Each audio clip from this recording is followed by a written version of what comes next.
They said he was worthless, a dreamer wasting his life on impossible fantasies.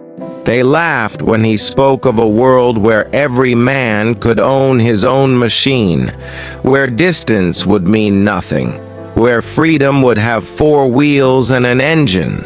They called him crazy when he destroyed his own garage wall just to get his creation to the streets. But that crazy farm boy didn't just prove them wrong. He rebuilt civilization itself. His name was William Sterling. And this is the story of how one man's unshakable belief turned the entire world into his workshop. This is not just history. This is the blueprint for transforming pain into power, failure into fortune, and dreams into destiny. If you think your background limits you, if you think your failures define you, if you think the world has already decided what you're worth, then you need to hear what happened when a poor boy from nowhere refused to accept the word impossible. July 30th, 1863. A small wooden house in Greenfield Township, Michigan, where silence was broken only by the whisper of wind through wheat fields. Catherine Sterling held her newborn son close to her chest, not knowing she was cradling the future of human movement. His father, Thomas Sterling, was a simple Irish farmer whose hands knew only dirt and seed. Their world was slow, predictable, powered by muscle and horse. But from his first breath, William was different. While other children played with sticks and stones, he dismantled clocks to see their hearts beating in metal and springs. While his brothers dreamed of bigger crops, William dreamed of bigger possibilities. At age 12, everything changed. A steam engine arrived at a neighboring farm, huffing and roaring like a metal dragon. William stood transfixed as this mechanical beast did in minutes what took men hours to accomplish. That day, he whispered a promise to himself that would echo through history. I will build something that moves the world. His mother, Catherine, became his first believer, the only voice encouraging his mechanical obsessions, while his father demanded he focus on farming. When she died suddenly, when William was just 13, the boy felt his world collapse. But through his tears, he remembered her final words. William, don't ever stop following that light inside you. He never did.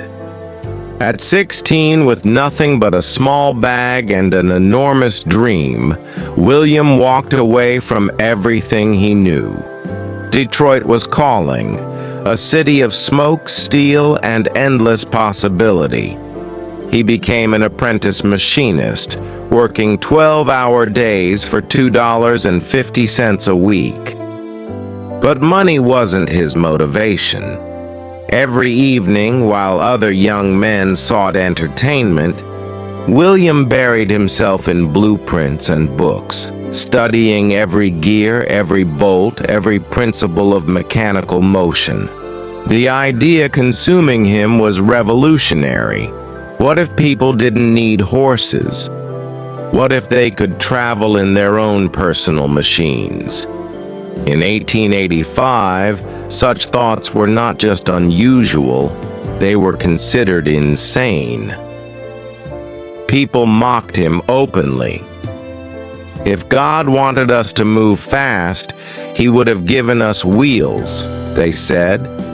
Horseless carriages are for the wealthy, not for working men like us. But William didn't argue. He just kept building. Working full-time at Edison Illuminating Company, he spent every spare moment in a cramped shed behind his house. With his own money, he bought steel, screws, gears, and pipes. Night after night, his neighbors saw a dim light glowing from that shed, heard the sound of hammering until dawn. His hands became permanently stained with oil, his back ached constantly, but his eyes burned with unwavering purpose. The machine he created looked like nothing the world had ever seen. 4 bicycle wheels supporting a simple metal frame, powered by a small gasoline engine. He called it the quadricycle.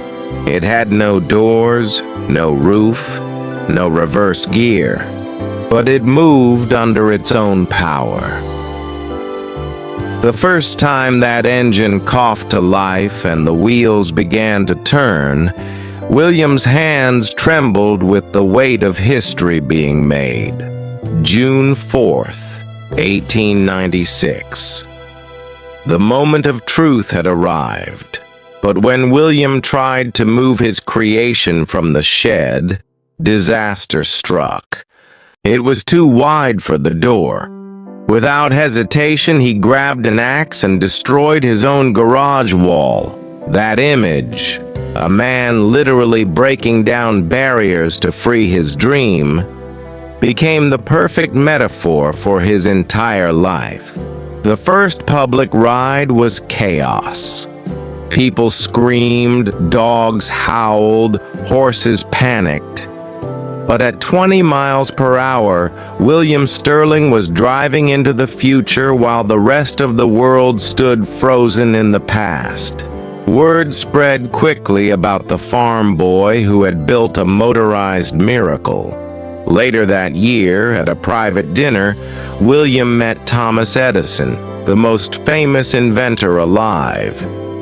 When William explained his vision of affordable transportation for common people, Edison slammed the table with excitement. "Young man, that's the future. Keep at it. Gas-powered vehicles will change everything." Those words became fuel for William's burning ambition. In 1899, flush with investor money and Edison's endorsement, William launched the Detroit Automobile Company.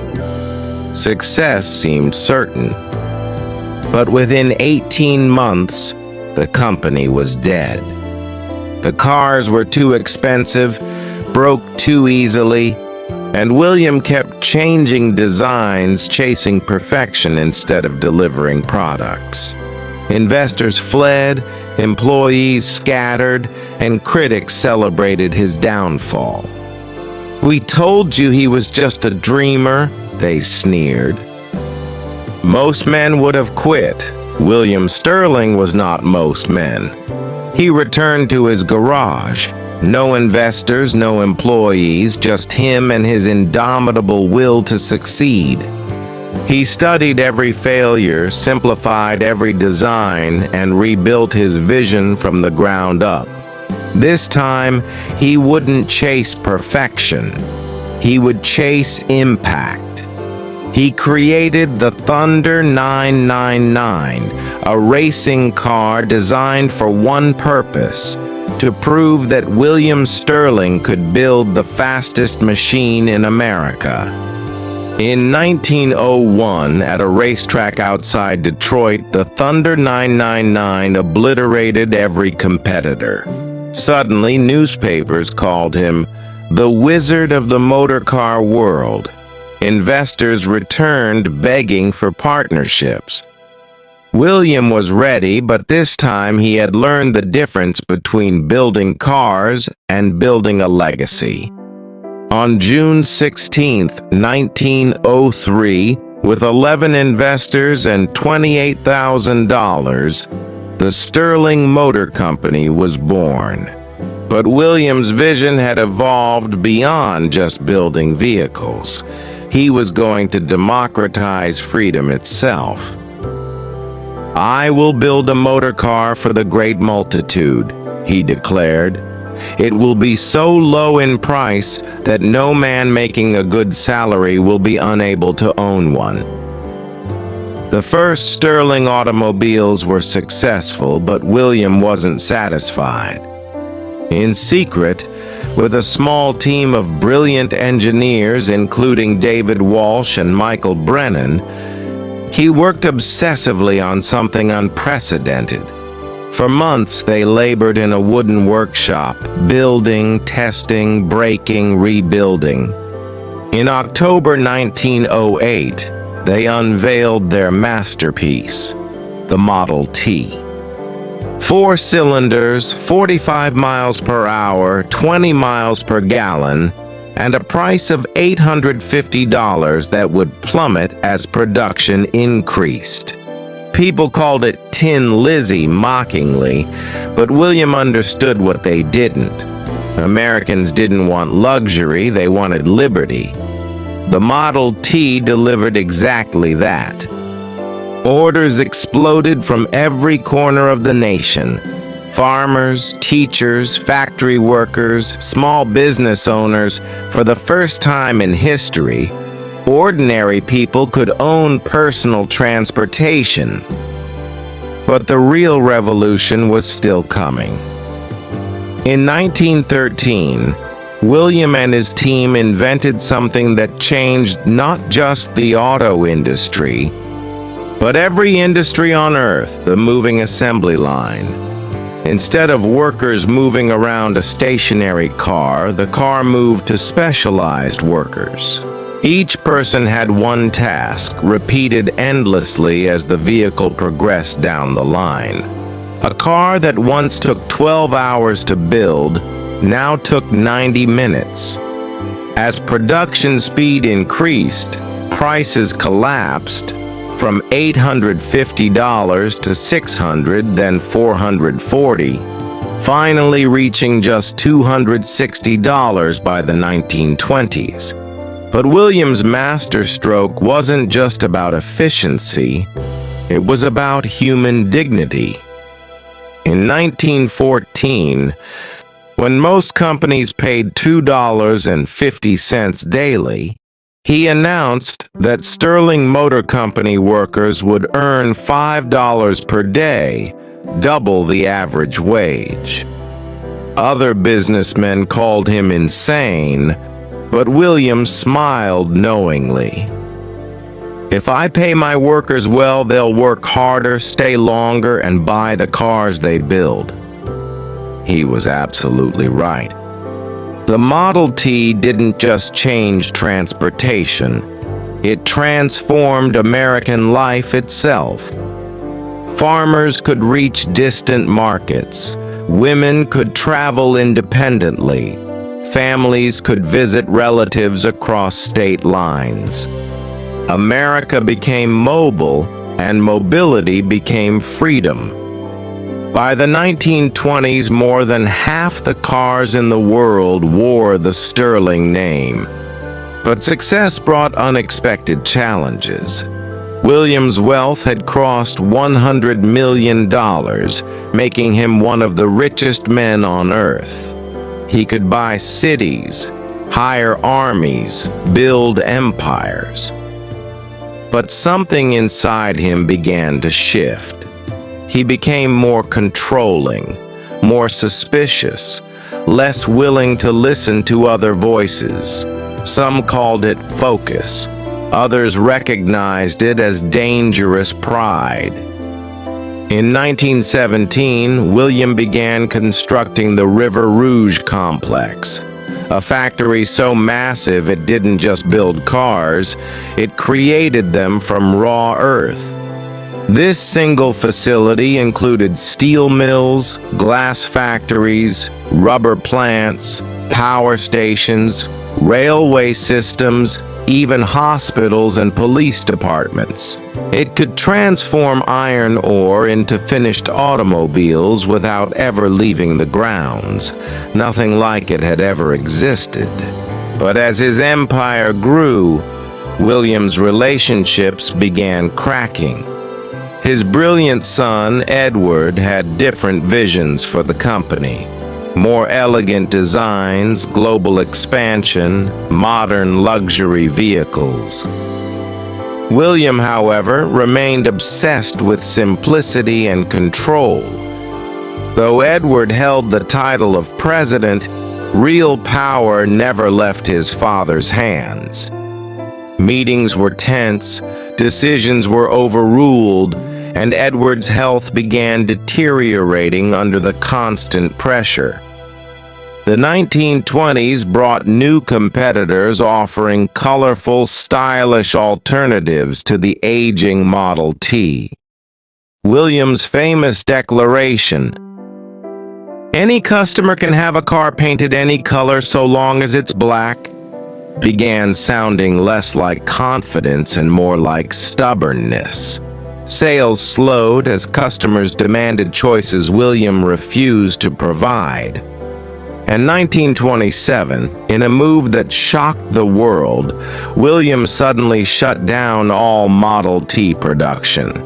More than 15 million had been built, but the era was over.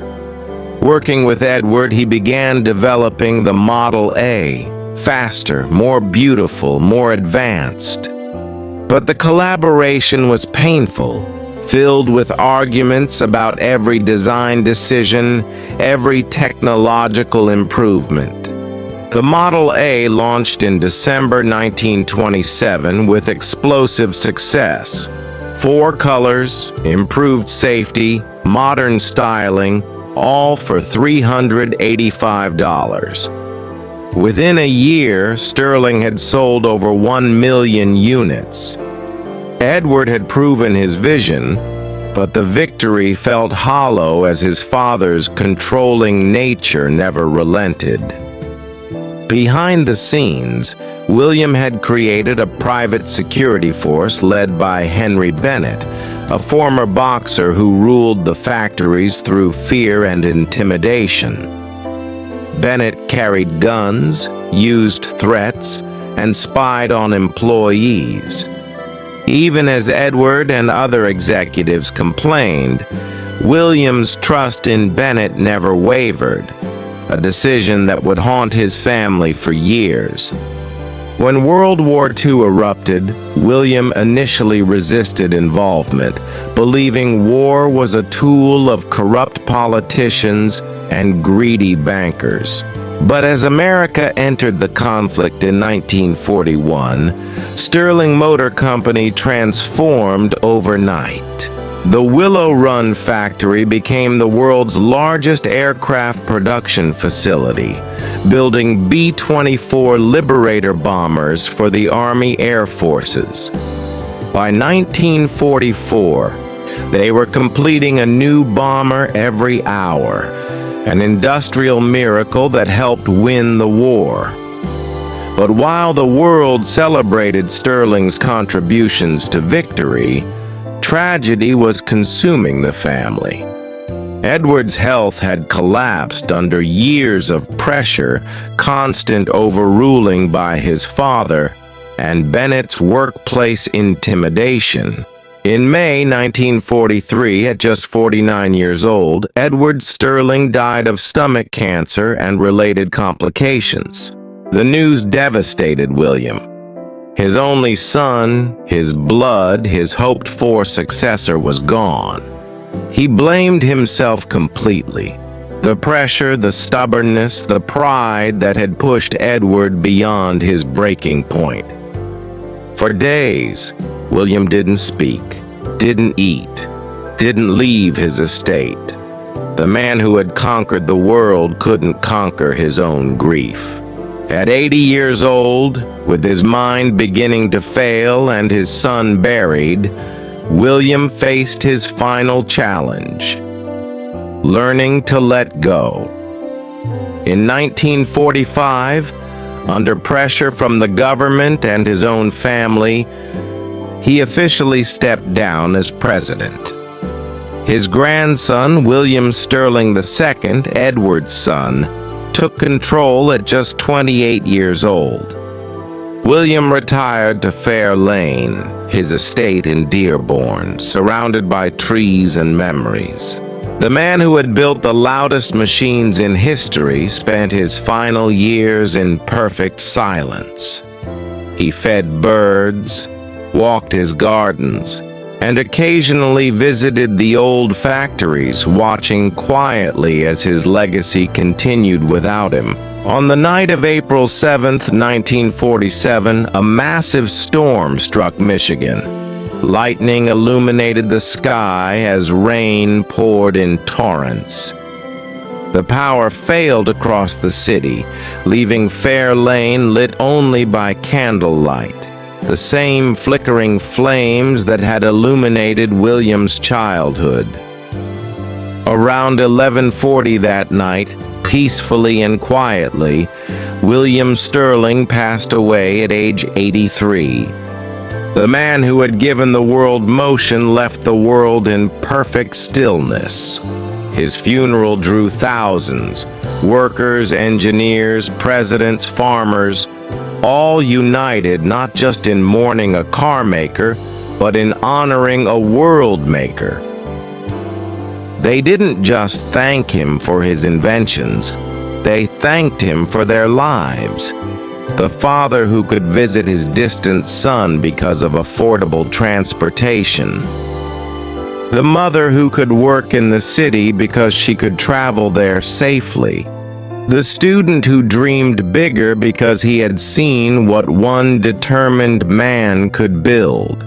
Today, Sterling Motor Company continues as one of the world's most recognized brands, with factories across dozens of countries and millions of vehicles bearing his name. But William Sterling left behind something far more valuable than cars or money. He left a blueprint for transforming impossible dreams into inevitable reality. Here are the 12 life-changing lessons hidden in his extraordinary story. Dreams start small, but they don't stay small.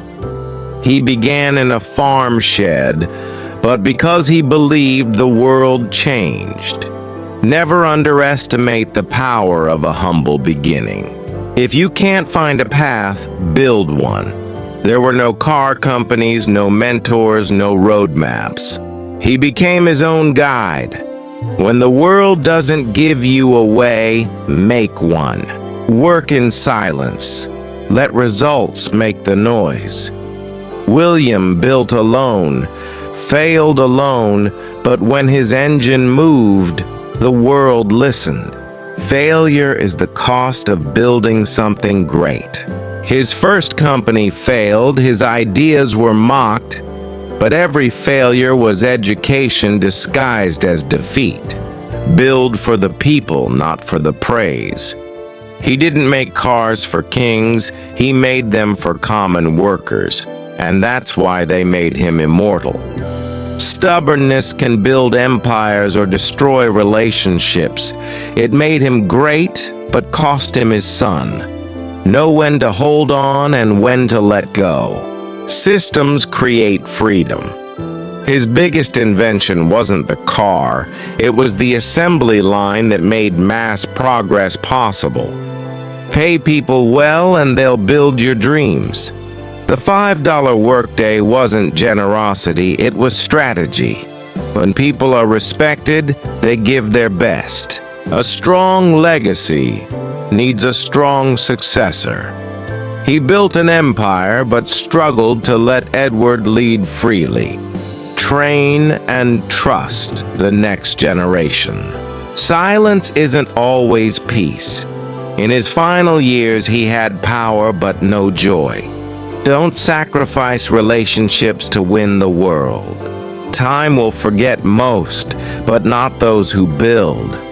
Most people die and disappear, but creators and dreamers live forever in what they've made.